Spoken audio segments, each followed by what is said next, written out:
Génesis 45, del 1 al 5.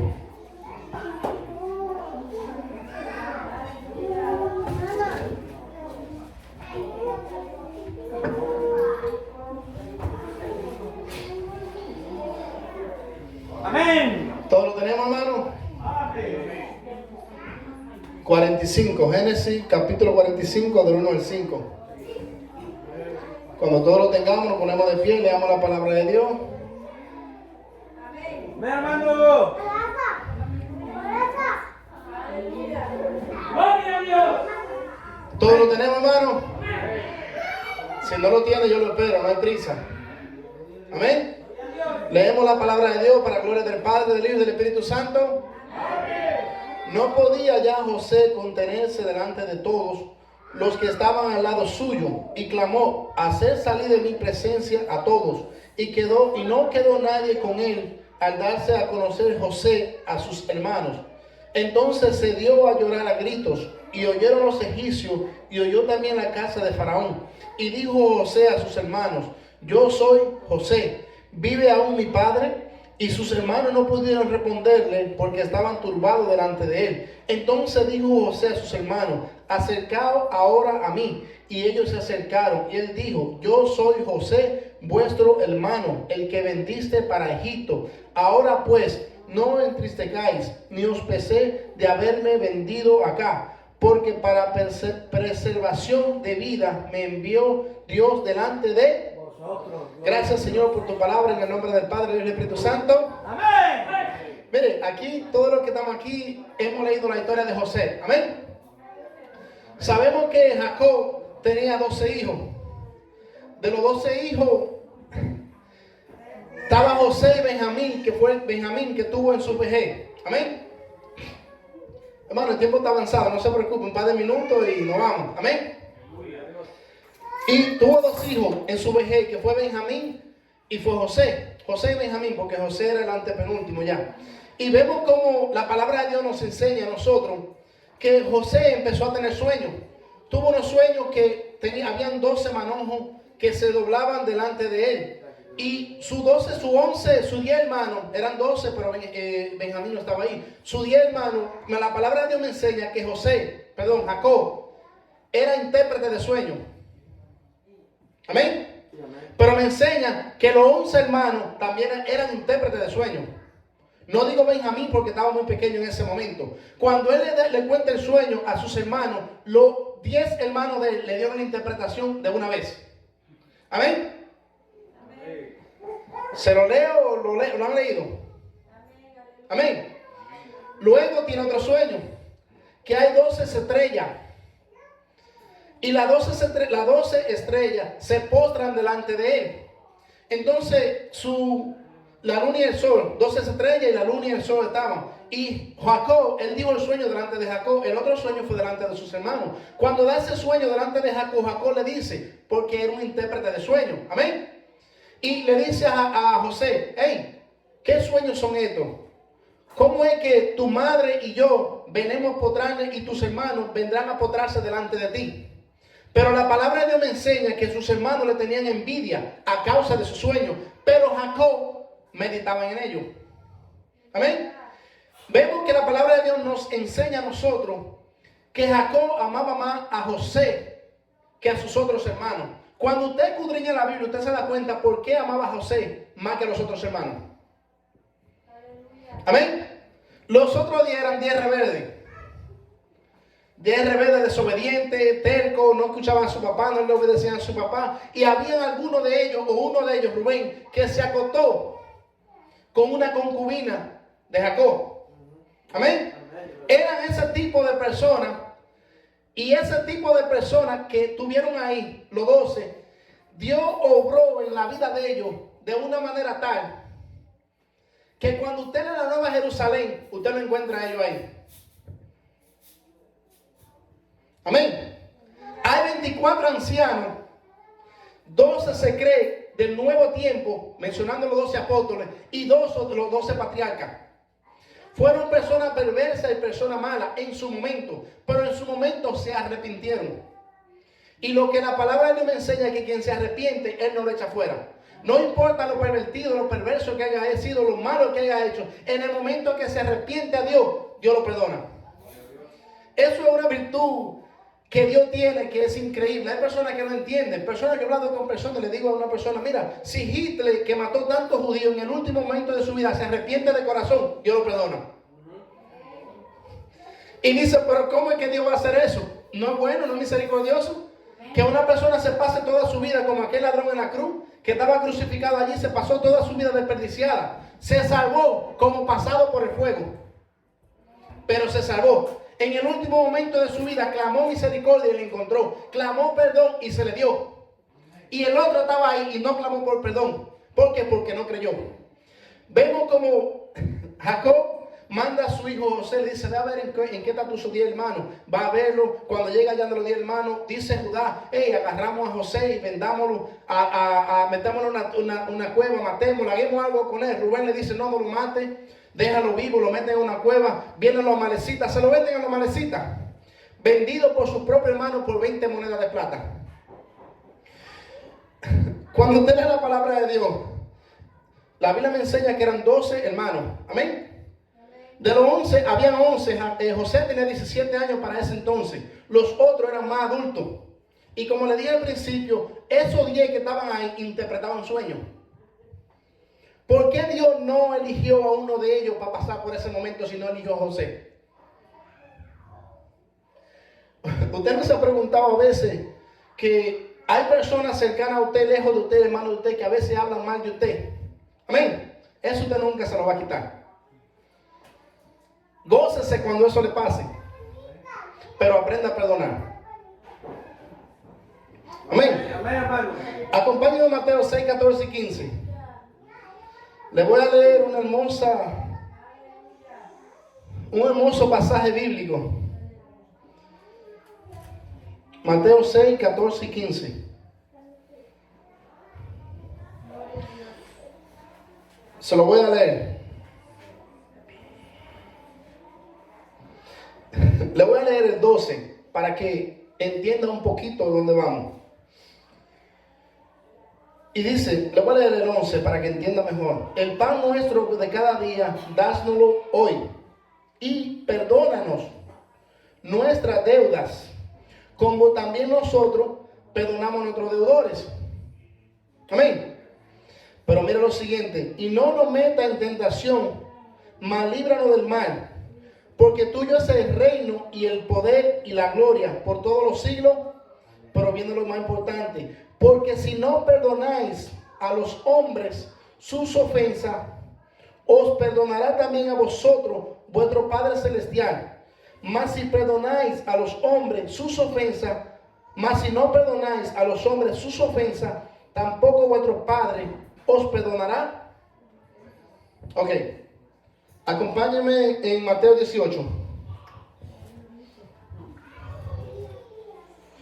18, Mateo 18. 18. 19. 18, 19. Capítulo 18, versículo 19. Y cuando terminemos de leer esto, se lo voy a explicar las dos escrituras juntas. Y otra vez os digo que si 2 de vosotros se pusieran de acuerdo en la tierra, 2 de vosotros, amén, acerca de cualquiera cosa que pidiere, le será hecho por mi Padre que está en los cielos. Porque donde están 2 o 3 congregados en mi nombre, allí estoy yo en medio de ellos. ¿Leyeron los 2 versículos, no verdad? Esos 2 versículos tienen condiciones. Usted lo puede leer, pero la condición de esos 2 versículos lo leímos en el que pasó ahorita, en el 6, 13, amén. Y se lo voy a leer de nuevo ahora. No es que usted se pare un día y diga, oh no, la Biblia dice que donde 2 o 3 estén reunidos en su nombre, ahí está. Hay condición para eso. ¿Me entendió? No es repetir como periquito, hay condición. Dios tiene condición. Y se la voy a leer. Dice, porque donde están 2 o 3 congregados en mi nombre, allí estoy yo en medio de ellos. Jesús está hablando a la multitud. Y en la multitud están sus discípulos escuchando. Hay un Pedro que tiene algo contra sus hermanos. Y él sabe que mientras él tenga algo contra sus hermanos, Dios no va a estar ahí. ¿Por qué? Porque ellos no están de acuerdo en la misma posición. usted no se va a poner de acuerdo con un enemigo. Si usted llama a una persona para orar y usted tiene algo contra esa persona, esa oración Dios no le escucha. Si usted aborrece a un hermano, Dios no lo escucha. Si usted le pide perdón a Dios, Él lo escucha. Cuando, si usted dice, Señor, usted empieza a orar, a clamar por su familia, por sus hijos, clávele por lo que usted le quiera caminar, hasta por el chucho de su casa, y Dios no lo escucha. Pero en el momento que usted le pide perdón a Dios, Él lo escucha. ¿Me entendió? Mire, entonces se le acercó Pedro y le dijo, Señor, ¿cuántas veces perdonaré a mis hermanos que pecaren contra mí? Hasta 7, fíjense en algo. Jesús está hablando aquí que donde 3 o 2 congregados en su nombre, Él está ahí. ¿Por qué Pedro le viene a hablar de perdón? Porque él entendía que Jesús no iba a estar ahí en ese momento, o el Espíritu Santo no iba a estar ahí porque iba a haber discordia, iba a haber enemistad. Entonces, hasta que no hubiera reconciliación, Él no iba a estar ahí. ¿Lo entendió? Hasta 7. Jesús le dijo, no. Te digo hasta 7, si no aún hasta 70 veces 7. Fíjense en algo. Pedro se le acerca a Jesús y le dice, Jesús, ¿cuántas veces tengo que perdonar a mi hermano? Y con la espada enganchada y seguro mirándolo. Jesús conoce la intención de Pedro, igual que conoce la de nosotros. Y Pedro le dice, hasta 7, seguro ya no había perdonado 6. Y nada más le faltaba 1. Después de esa venía el colmo. Amén. Jesús conoce la intención de la persona y le dice, no, Pedrito, esto no funciona así. ¿Por qué Pedrito le habrá dicho eso a Jesús y se le había olvidado cuántas veces Jesús lo había perdonado a él? Si Jehová permitió que José pasara por eso, es porque él sabía que iba a salir de eso. Porque el corazón de José no era igual que el de sus hermanos. Fue vendido por sus hermanos, pero en su corazón no había raíz de amargura. Fue calumniado, engañado y menospreciado por sus hermanos, pero en su corazón no había odio. Él cambió, no, él había cambiado desde el principio, porque por eso Dios permitió que él pasara por eso. En la posición que Dios lo puso, no el faraón, sino que Dios lo puso, es porque él sabía que sus hermanos un día necesitarían de él y él estaría disponible. Usted quizás está aquí en esta noche y ¿cuántas personas habrán dicho cuántas cosas de usted? ¿Cuántas personas habrán hablado mal de usted? Pero algo le digo, si está aquí o nos escucha, si usted no perdona a ese hermano, usted pierde su tiempo en la iglesia. No importa a qué iglesia usted vaya, puede haber la iglesia que estén todos santos y usted llegó ahí, dañó todo. Mire, a veces hay personas como Jonás, corriendo de los ojos de Dios. No, lo que pasa es que yo estoy aquí, pero yo me voy a mover de iglesia porque hay cosas que a mí no me gustan en esa iglesia. El problema no está en la iglesia, está en usted. Cuando usted tiene algo contra un hermano, aborrece a un hermano, el problema no está en la congregación, está en usted. Amén. Mire, le voy a decir algo. Se lo voy a decir así, claro. Me gusta lo que dice la hermana, que a ella le gusta hablar claro. Amén, hermana. Así es verdad. Porque a veces queremos ser hipócritas con la hermana, pero con Dios no se puede. Cuando yo empecé a congregarme de nuevo, mi corazón, yo me sentía mal. Y el culpable no era otro, sino yo. Hay que ser sincero. A veces pasaban personas al frente a cantar y yo allá atrás no me gozaba. Bueno, mi esposa es testigo, yo lo conté muchas veces. Y no me gozaba.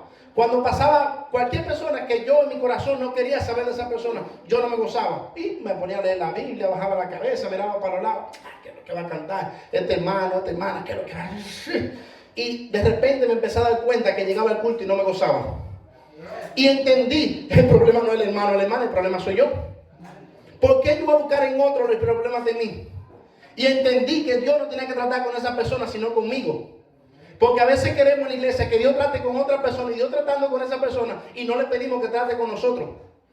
El problema que usted tiene no está en otro, sino en usted. No le pida al Señor, Señor, cambia a otra persona, dígale, cámbiame a mí. Y esa persona que se encargue de pedirle a Dios, o usted encargarse de pedirle a Dios cuando Dios haya cambiado a usted. ¿Cómo usted le va a pedir a Dios que cambie a otro si el problema es suyo? Si usted viene al culto y no se goza, usted es una iglesia y no se goza, el problema no lo busque en otro, búsquelo en usted. Porque el gozo suyo no depende del hombre, depende de Dios. Pero cuando usted llega al culto, que el gozo suyo dependa del hombre, usted tiene problemas. Amén. Ah, que lo que pasa fue que dijeron esto de mí, usted nunca ha dicho nada de nadie. Amén. Levántame la mano y que nunca ha dicho nada de nadie aquí. que le llamo mentiroso de aquí arriba y con nombre. Hermano, todos hemos criticado. Amén. Entonces usted quiere decir que usted tiene necesidad igual que yo.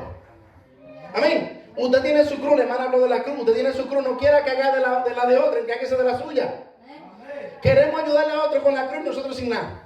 Déjame ayudarte con tu cruz y la otra y la tuya. La dejé por allá atrás. Entonces, ¿cómo tú quieres ayudarle con otra cosa que tú no tienes? ¿Me entendió? Usted no le puede decir a otra persona, déjame ayudarle a cargar tu cruz cuando tú no tienes. Cada quien es responsable de la suya. Amén. ¿Y la suya dónde está? ¿Usted ama a sus hermanos? ¿Lo ha criticado alguna vez? ¿Le ha pedido perdón a Dios? Hermano, mire, algo que yo he aprendido en el Evangelio con Dios es que aquí usted va a tener calumnia, no se la va a quitar. Va a tener murmuración. Va a pasar por tantas cosas. Por el propósito de eso, no es otra cosa sino usted. Un día un hermano me dijo a mí, mira, X persona, para no mencionar el nombre, X persona, mira la actuación que está teniendo ahora ya porque tiene dinero. Hay personas que cuando consiguen dinero cambian. No, eso es mentira, el dinero no cambia a nadie. ¿Sabía eso? El dinero manifiesta lo que hay en el corazón de la persona. Ya eso estaba ahí, solo que el dinero lo sacó a la luz. Mire, le voy a decir algo. Y se lo voy a poner por mí mismo, que yo hablé con mi esposa. Y estaba hablando hace días, un martes, creo que 1 o 2 martes, pastor, creo que fue el culto, ¿no verdad que sí? 1 o 2 martes, sí. Me metí en un trabajo y tenía que sacarlo, estaba desesperado por sacarlo. Y llegaba a la casa varias veces, a las 9, a veces los lunes aprovechaba a las 9, a las 10 de la noche, los jueves igual. Y de repente llego a mi casa y digo, Señor, esto está mal. No estoy leyendo la Biblia, no estoy orando como tengo que orar, no estoy pasando tiempo con mi familia, no me estoy metiendo contigo. Claro que voy a ganar dinero, algo está pasando aquí y no está bien. Escuchen, de repente hay un brasileño que trabajamos juntos. Yo consigo trabajo y entre los dos lo hacemos. Y de repente empiezo a hablar con él y dije, mira, hay cosas que no me están gustando. Y últimamente le dije a él, no estoy sacando tiempo para Dios, no estoy sacando tiempo para mi familia por estar trabajando. Y me dice, Dios tiene que entender. Y le dije, no, usted se equivocó. Esa es la excusa de muchos de nosotros. Tenemos necesidad, Dios tiene que entender. Entonces, en primer lugar en nuestra vida no es Dios. ¿Me entendió? ¿Quién no tiene necesidad aquí? Todos tenemos. Pero la necesidad más importante no es del dinero, sino de Dios. Mira, a veces personas dan pena, a veces los martes en los cultos casi nadie va.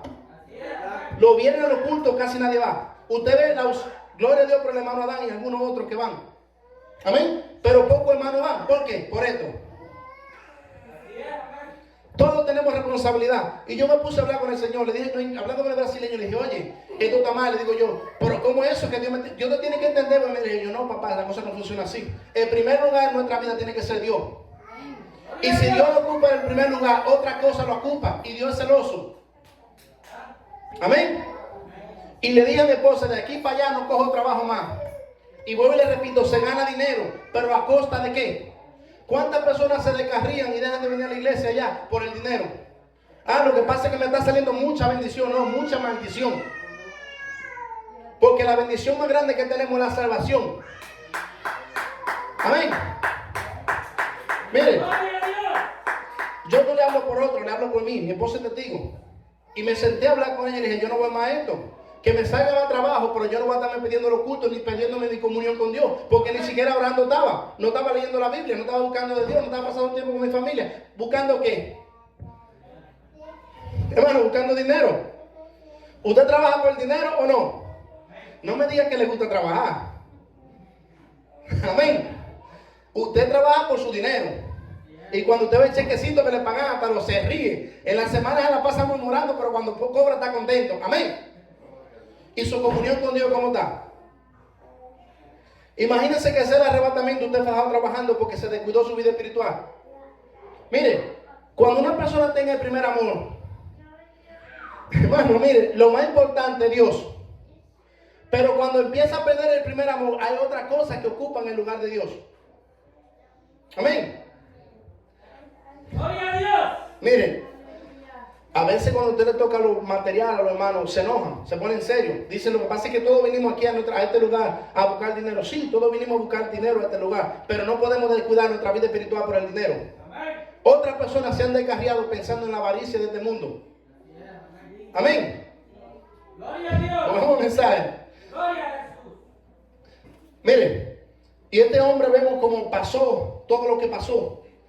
Pero me llama la atención en José, que cuando llegó a la casa de Potifar, dice la palabra de Dios, pero Jehová estaba con él. La diferencia la hacía una sola cosa en él, y era Jehová. Y lo hacía porque aún en el lugar que él estaba, siempre le daba la gloria a Dios. Cuando estaba en la cárcel, que le dice, hey, tú vas a poder darme los sueños, dice, no, solo Dios lo puede hacer. Él estaba en la condición que estaba y sabía que no era culpa de Dios, sino un proceso que Dios estaba haciendo en la vida de él. No porque lo mereciera, sino porque la posición que Dios lo iba a poner, no lo quería con un corazón con raíz de amargura. ¿Usted sabía que hay enfermedades que vienen por odio? ¿Usted lo sabía? A veces hay enfermedades que vienen por falta de perdón. Personas que aborrecen a su padre, aborrecen a su madre, aborrecen a su esposo, aborrecen a su hijo, y eso trae enfermedad en su vida. Amén. Lo primero que enseña Jesús cuando una persona le da el evangelio es a perdonar. ¿Cuántos pecados teníamos nosotros cuando llegamos? Si empezábamos a confesar, duraríamos meses en eso y no terminábamos. Dios no nos preguntó qué cantidad teníamos, sino que viniéramos a Él y Él lo perdonaba. Amén. Miren, vemos como José fue entregado por su hermano. El versículo que hemos leído, los hermanos de José llegaron allá, los 11 hermanos, se postraron delante de él, creyendo, dice, no, este es el jefe de aquí, el segundo de Egipto. José, en la posición que estaba, no se puso por encima de sus hermanos, sino al mismo nivel que ellos. Le hizo entender a sus hermanos que lo que ellos habían hecho no fue porque ellos quisieron, sino porque Dios lo permitió.